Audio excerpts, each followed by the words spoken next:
Hello friends, मैं निता भास्कर आप सभी लोगों का अपने यूट्यूब चैनल पर स्वागत करती हूँ। और हमारा 7 चैप्टर चल रहा है 11th क्लास की हिस्ट्री जो हम पढ़ रहे हैं। हिस्ट्री एनसीईआरटी और विश्व इतिहास के कुछ विषय जो पुस्तक है। और इसमें हमारा 7 चैप्टर चल रहा है बदलती हुई सांस्कृतिक परंपराएं। 2 वीडियो अब तक अपलोड हो चुकी हैं और तीसरी वीडियो है 7 चैप्टर की। और इसमें हमने इतिहास का मानवतावादी दृष्टिकोण, विज्ञान, दर्शन, कलाकार, यथार्थवाद, काफी चीजें हमने इसमें कंप्लीट कर ली थी। और इसी श्रृंखला में हम आज चलेंगे वास्तुकला के बारे में पढ़ेंगे। चित्रकला के बारे में हमने पिछली वीडियो में पढ़ा था, जो कि बहुत इंपॉर्टेंट है। जो आर्ट के स्टूडेंट हैं, हिस्ट्री से जिन्होंने आर्ट का भरा हुआ है फॉर्म, उनके लिए भी बहुत उपयोगी वीडियो होगी वो। ठीक है, तो 7 चैप्टर वेरी इंपॉर्टेंट। और चलिए शुरू करते हैं। और वीडियो पसंद आए तो लाइक, शेयर, कमेंट करना मत भूलिएगा। और चैनल पे नए हैं तो सब्सक्राइब भी जरूर कर लें। बेल आइकन जरूर प्रेस कर लीजिएगा, जिससे नई वीडियो की नोटिफिकेशन भी आपको मिलती रहे। ठीक है, तो चलिए वास्तु कला पे चलते हैं। 15वीं शताब्दी में रोम नगर भव्य रूप से पुनर्जीवित हो उठा। ठीक है, पुनर्जीवन, पुनर्जागरण हम पढ़ रहे थे अभी पिछली वीडियो में। 1417 में से पोप राजनीतिक दृष्टि से शक्तिशाली बन गए थे, क्योंकि 1378 में दो प्रतिस्पर्धी पोप के निर्वाचन से जन्मी दुर्बलता का अंत हो चुका था। और उन्होंने रोम के इतिहास के अध्ययन को सक्रिय रूप से क्या किया, प्रोत्साहित किया। ठीक है, सक्रिय रूप से क्या किया, प्रोत्साहित किया। पुरातत्वविद जो थे, पुरातत्व का नया हुनर एक था, द्वारा पुरातत्वविदों द्वारा रोम के जो अवशेष थे, ठीक, अवशेषों का क्या किया गया, सावधानी पूर्वक उसका उत्खनन किया गया, उसे खोदा गया। और उससे वास्तुकला की एक नई शैली को प्रोत्साहित किया उसने। और जो वास्तव में रोम साम्राज्य कालीन शैली का पुनरुद्धार थी। जैसा कि कहा जाता है कि रोम एक बहुत पुराना शहर है। ठीक है, तो जिसे अब शास्त्रीय शैली कहा गया। कौन सी शैली कहा गया, अब शास्त्रीय शैली कहा गया, जिसे रोम साम्राज्य कालीन शैली का पुनरुद्धार थी। धनी व्यापारी अभिजात वर्ग के लोगों ने उस वास्तुविदों को अपने भवनों को बनाने के लिए नियुक्त किया था। जो धनी लोग थे, अभिजात वर्ग यानी कुलीन वर्ग लोग, अमीर लोग, जो शास्त्रीय वास्तुकला से परिचित थे। चित्रकारों और शिल्पकारों ने भवनों को लेप चित्रों, मूर्तियों और उभरे चित्रों से भी सुसज्जित किया था, यानी उभरा हुआ चित्र बनाया था उन्होंने। इस काल में कुछ ऐसे लोग भी हुए जो कुशल चित्रकार, मूर्तिकार और वास्तुकार भी थे। यानी वो चित्रकार भी थे, पेंटर भी थे, मूर्तिकार भी थे, और वास्तुकला सभी कुछ से संबंधित थे। इसका सबसे श्रेष्ठ उदाहरण माइकल एंजेलो बुआनारोत्ती। क्या नाम है, माइकल एंजेलो बुआनारोत्ती। 1475 से 1564 तक ये रहे, और जिन्होंने पोप के सिस्टीन चैपल की भीतरी छत में लेप चित्र दी पाइटा नामक प्रतिमा। कौन सी प्रतिमा, दी पाइटा, ठीक है, नामक प्रतिमा और सेंट पीटर गिरजे के गुंबद का डिजाइन बनाया था। ठीक है, आप राइट साइड में आप देख रहे हैं जो ये बना हुआ है, इसी तरीके के ये बनाए हुए चित्र हैं। देखिए यहाँ पे आप देख सकते हैं, यहाँ पे बनाए हुए चित्र है, उभरे हुए चित्र हैं इस तरीके से। और एक तरीके कितना अच्छा बना हुआ है। ठीक है, और इनकी वजह से माइकल एंजेलो अमर हो गए थे, इसी वजह से। और ये सारी कलाकृतियां रोम में ही है। वास्तुकार फिलिप्पो ब्रुसनेली, और ये हम थोड़ा सा पढ़ लेते हैं। 16वीं शताब्दी की इटली की वास्तुकला ने रोम के साम्राज्यकालीन अनेक भवनों की विशेषताओं की नकल की। वास्तुकार फिलिप्पो ब्रुनेसेली, जिन्होंने फ्लोरेंस के भव्य गुंबद का प्रतिरूप प्रस्तुत किया था, और ने अपना पेशा एक मूर्तिकार के रूप में शुरू किया। जो अपना उन्होंने कार्य शुरू किया, व्यवसाय शुरू किया, तो उन्होंने व्यवसाय अपना एक मूर्तिकार के रूप में शुरू किया था। ठीक है, और इस काल में एक अनोखा बदलाव आया।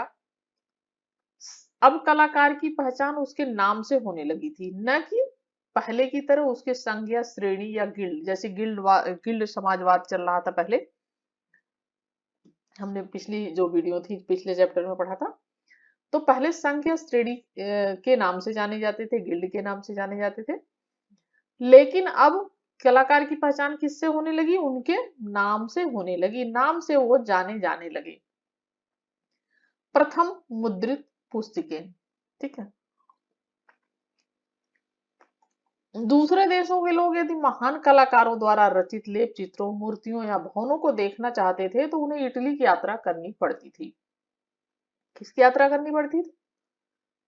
इटली की यात्रा करनी पड़ती थी। किंतु जहां तक साहित्य की बात है, जो कुछ भी इटली में लिखा गया विदेशों तक पहुंचा।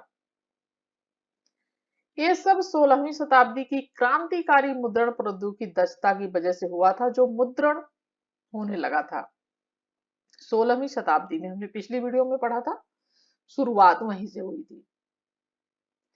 इसके लिए यूरोपीय लोग अन्य लोगों के मुद्रण प्रौद्योगिकी के लिए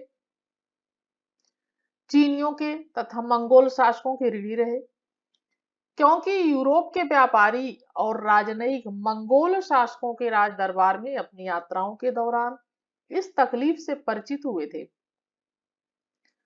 ठीक है, क्या बताया है कि अन्य लोगों के मुद्रण प्रौद्योगिकी चीनियों तथा मंगोल शासकों के, मंगोल जो शासक थे और जो चीन के लोग थे, चीनी लोग थे। मुद्रण की तकनीक क्योंकि बताई जाती है कि चीन से शुरुआत हुई थी। ठीक है, तो चीन और मंगोल जो थे उनके ऋणी रहे, क्योंकि वहां से शुरुआत हुई। क्योंकि यूरोप के व्यापारी और राजनयिक मंगोल शासकों के राज दरबार में अपनी यात्राओं के दौरान इस तकनीक से परिचित हुए थे। वो व्यापारी चीन के साथ जो गए और वहां से उससे वो परिचित हुए, और ऐसा ही अन्य 3 प्रमुख तकनीकी नवीकरण आग्नेय शास्त्र, कंपास और फलक के विषय में भी हुआ था।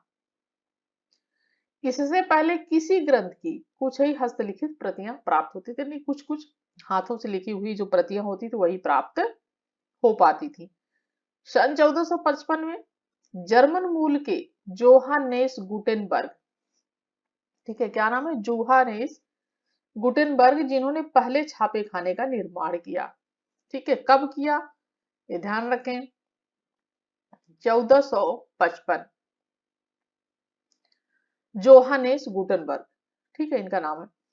इन्होंने पहले छापे खाने का निर्माण किया और उनकी कार्यशाला में बाइबल की 150 प्रतियां छपी। इससे पहले इतने ही समय में एक धर्म बिच्छू बाइबल की केवल एक ही प्रति लिख पाता था, यानी 150 प्रतियां जितने समय में छपी उतने में एक धर्म बिच्छू बाइबल की सिर्फ एक प्रति ही लिख पाता था। ठीक है, ये आप देख सकते हैं। दी ड्यूमा, फ्लोरेंस के कैथेड्रल का गुंबद, इसका डिजाइन ब्रुनसेली ने बनाया था। ठीक है, और लियोन बस्तिता अल्बर्टी ने कला सिद्धांत और वास्तुकला पर लिखा है कि उन्होंने लिखा है कि मैं उसे वास्तुविद मानता हूं जो नए नए तरीकों का आविष्कार कर इस तरह अपने निर्माण को पूरा करे और उसमें भारी वजन को ठीक बिठाया गया हो और संपूर्ण कृति के संयोजन और द्रव्यमान में ऐसा तालमेल हो कि उसका सर्वाधिक सौंदर्य उभर कर आए, ताकि मानव मात्र के लिए इसका श्रेष्ठ उपयोग हो सके। ठीक है, तो 15वीं शताब्दी तक अनेक क्लासिक ग्रंथ हो जिनमें अधिकतर लातिनी ग्रंथ थे। लातिनी भाषा की बात करी थी हमने, उनका मुद्रण इटली में हुआ। चूंकि मुद्रित पुस्तकें जो थी उपलब्ध होने लगी थी और उनका क्रय संभव होने लगा था, उन्हें खरीदा जा सकने लगा था। छात्रों को केवल अध्यापकों के व्याख्यानों से बने नोट पर ही नहीं निर्भर रहना पड़ता, जैसा कि इससे पहले होता था जब छापा खाने नहीं थे और छपाई नहीं होती थी। अब विचार और मत जानकारी पहले की अपेक्षा तेजी से प्रसारित होने लगे। नए विचारों को बढ़ावा देने वाली एक मुद्रित पुस्तकें कई सौ पाठकों के पास बहुत जल्दी पहुंच सकती थी। ठीक है, अब पाठक एकांत में बैठकर पुस्तकों को पढ़ सकता था, क्योंकि उन्हें बाजार से खरीद भी सकता था, क्रय कर सकता था। इससे लोगों में पढ़ने की आदत का क्या हुआ, विकास शुरू हो गया। 15वीं शताब्दी के अंत से इटली की मानवतावादी संस्कृति का आल्पस पर्वत के पार बहुत तेजी से फैलने का मुख्य कारण वहां पर छपी हुई पुस्तकों का वितरण था। ठीक है, इससे स्पष्ट है कि पहले के जो बौद्धिक आंदोलन खास क्षेत्रों तक ही सीमित क्यों रहते थे, क्योंकि दूर तक वो पहुंच नहीं पाते थे और इसलिए वो एक खास क्षेत्र तक ही सीमित रह पाते थे। लेकिन पुस्तकों की जब छपाई हुई तो तेजी से वो फैलने शुरू हो गए। नेक्स्ट पॉइंट, मनुष्य की एक नई संकल्पना। मानवतावादी संस्कृति की विशेषताओं में से एक था मानव जीवन पर धर्म का नियंत्रण कमजोर होना। धीरे धीरे जब व्यक्ति के बुद्धि का विकास हुआ, मानवता आई, तो धीरे धीरे कट्टरता जो धार्मिक थी वो क्या हो गई, वो धीरे धीरे कम होती गई। और उसी में से एक था मानवतावादी संस्कृति के विशेषताओं में से कि जो मानव जीवन था यानी मनुष्य पर धर्म का नियंत्रण क्या हो गया, धीरे धीरे कमजोर पड़ने लगा। ठीक है, जब उनके अंदर बुद्धि का विकास हुआ तो धर्म कमजोर पड़ने लगा। इटली के निवासी भौतिक संपत्ति, शक्ति और गौरव से बहुत ज्यादा आकृष्ट थे। ठीक है, परंतु ये जरूरी नहीं कि वे अधार्मिक थे, यानी अधार्मिक नहीं थे, धार्मिक थे, लेकिन वहां की शक्ति, संपत्ति और गौरव से बहुत अधिक वो क्या थे, आकृष्ट थे। वेनिस के मानवतावादी फ्रेंचेस्को बर्बरी ने अपनी एक पुस्तिका में संपत्ति अधिग्रहण करने को विशेष गुण कहकर उसकी तरफदारी की। लोरेंजेवल्ला विश्वास करते थे कि इतिहास का अध्ययन मनुष्य को पूर्णतया जीवन व्यतीत करने के लिए क्या करता है, प्रेरित करता है। उन्होंने अपनी पुस्तक आन प्लेजर, ठीक है, कौन सी पुस्तक है, ठीक है, आन प्लेजर में भोग विलास पर लगाई गई ईसाई धर्म की निषेधाज्ञा की आलोचना की थी। इस समय लोगों में अच्छे व्यवहारों के प्रति दिलचस्पी थी। व्यक्ति को किस तरह विनम्रता से बोलना चाहिए, कैसे कपड़े पहनने चाहिए और एक सभ्य व्यक्ति को किस में दक्षता हासिल करनी चाहिए। ठीक है, मानवतावाद का मतलब यह भी था कि व्यक्ति विशेष सत्ता और दौलत की होड़ को छोड़कर अन्य कई माध्यमों से अपने जीवन को रूप दे सकता था। यह आदर्श इस विश्वास के साथ घनिष्ठ रूप से क्या था, जुड़ा हुआ था। मनुष्य का स्वभाव कैसा था, बहुमुखी था, जो कि तीन भिन्न भिन्न वर्गों जिसमें सामंती समाज विश्वास करता था कि उसके क्या हुआ, उसके धीरे धीरे विरुद्ध गया। ठीक है, निकोलो मैकियावेली, ठीक है, बहुत इंपॉर्टेंट नाम है इनका, निकोलो मैकियावेली का, और पॉलिटिक्स के पूरे जो है वो ज्ञाता है, थिंकर्स हैं, पॉलिटिकल थिंकर। अपने ग्रंथ, इनकी बहुत मशहूर पुस्तक है दी प्रिंस, 1513 के 15वें अध्याय में, 15वें चैप्टर में मनुष्य के स्वभाव के बारे में मैकियावेली लिखते हैं, निकोलो मैकियावेली, काल्पनिक बातों को यदि अलग कर दें और केवल उन्हीं विषयों के बारे में सोचें जो वास्तव में है। मैं यह कहता हूं कि जब भी मनुष्यों के बारे में चर्चा होती है, विशेषकर राजकुमारों के बारे में, तो जो जनता की नजर में रहते हैं तो इनमें अनेक गुण देखे जाते हैं जिनके कारण वे प्रशंसा या निंदा के क्या हो जाते हैं, योग्य, या तो प्रशंसा के या फिर निंदा के। उदाहरण के लिए कुछ को दानी माना जाता है और अन्य को क्या माना जाता है, कंजूस माना जाता है। एक तरफ आदमी सब कुछ दे रहा है, दूसरा तरफ आदमी कंजूसी कर रहा है, कुछ भी नहीं दे रहा। कुछ लोगों को हितैषी माना जाता है तो अन्य को लोभी माना जाता है। कुछ लोग बहुत हितैषी मान, लेकिन कुछ लोगों को क्या माना जाता है, लोभी, लालची। कुछ निर्दयी भी होते हैं और कुछ क्या होते हैं, दयालु। कुछ बहुत निर्दयी होते हैं, कोई मर रहा कट रहा, उन्हें कोई मतलब नहीं, किसी को कुछ भी हो रहा है। और कुछ लोग हैं कि अगर जरा सा पशु पक्षियों को भी चोट लग जाती है तो उन्हें दर्द होता है और उसकी सेवा करते हैं। एक व्यक्ति अविश्वसनीय होता है, उस पर बिल्कुल विश्वास नहीं। कभी कभी होता है कि हम कहते हैं कि अगला व्यक्ति बिल्कुल विश्वास के लायक नहीं है, उस पर विश्वास नहीं किया सकता है, वह झूठ बोल सकता है, वह ये है। और दूसरा, कभी कभी क्या होता है, किसी व्यक्ति को हम बहुत ज्यादा विश्वास करते हैं और कहते हैं नहीं नहीं वो बहुत अच्छा आदमी है और उस पर पूरा विश्वास करना चाहिए, वो अगर कह रहा है तो सब कुछ ठीक है। एक व्यक्ति पौरुषहीन हो सकता है, दूसरा कायर भी हो सकता है, दूसरा खूंखार और साहसी। यानी एक व्यक्ति पौरुषहीन भी हो सकता है, कायर भी हो सकता है, लेकिन दूसरा खूंखार और साहसी भी हो सकता है। एक व्यक्ति शिष्ट होता है, दूसरा घमंडी भी हो सकता है। एक व्यक्ति शालीन होता है, दूसरा घमंडी हो सकता है। एक व्यक्ति कामुक होता है और दूसरा पवित्र भी हो सकता है। एक निष्कपट हो सकता है और दूसरा क्या होता है, चालाक हो सकता है। यानी कोई जिसके अंदर कपट नहीं हो, एक तो वो हो सकता है और दूसरा क्या होता है, बिल्कुल चालाक। एक अड़ियल भी हो सकता है, किसी बात को लेकर अड़ा हुआ है, और दूसरा क्या होता है, बिल्कुल लचीला हो जाता है, जो दूसरों ने कहा वो भी मान लेता है।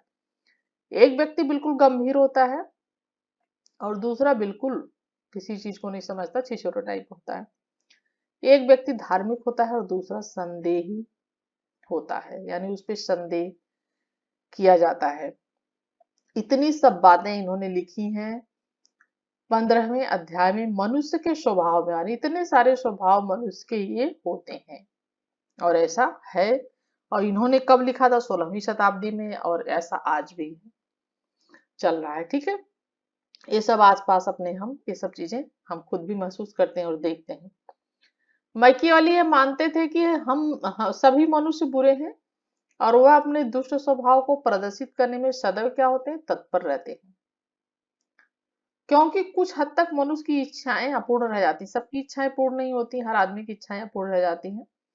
हम जो करना चाहते हैं हम नहीं कर पाते हैं, कभी कभी हम कुछ बनना चाहते हैं लेकिन हम नहीं बन पाते हैं, किसी को कुछ देना चाहते हैं लेकिन हम नहीं दे पाते हैं, और हमें सब कुछ नहीं मिल पाता है, तो कुछ ना कुछ तो इच्छाएं अपूर्ण रह जाती हैं सब, हर इंसान की। मैकियावेली ने देखा कि इसके पीछे प्रमुख कारण है कि मनुष्य अपने समस्त कार्यों में अपना स्वार्थ देखता है, यानी हम सिर्फ अपने बारे में सोचते हैं, सिर्फ हम अपना स्वार्थ देखते हैं, दूसरे के बारे में हम नहीं सोचते हैं। दूसरे के फायदे की बात हम जल्दी नहीं सोचते हैं, हम सिर्फ अपने फायदे की बात हमेशा सोचते हैं, अपना स्वार्थ देखते हैं। तो मनुष्य एक तरीके से स्वार्थी भी होता है। ठीक है, तो यहाँ पे हमने इतनी सारी चीजें पढ़ ली। अब हम नेक्स्ट वीडियो में पढ़ेंगे महिलाओं की आकांक्षा, और महिलाओं की आकांक्षाएं, महिलाओं के बारे में पढ़ेंगे। और आशा करती हूँ कि वीडियो आपको पसंद आई होगी, पसंद आई तो लाइक शेयर कमेंट जरूर करें, और नेक्स्ट वीडियो में फिर मिलते हैं। Thank you for watching video.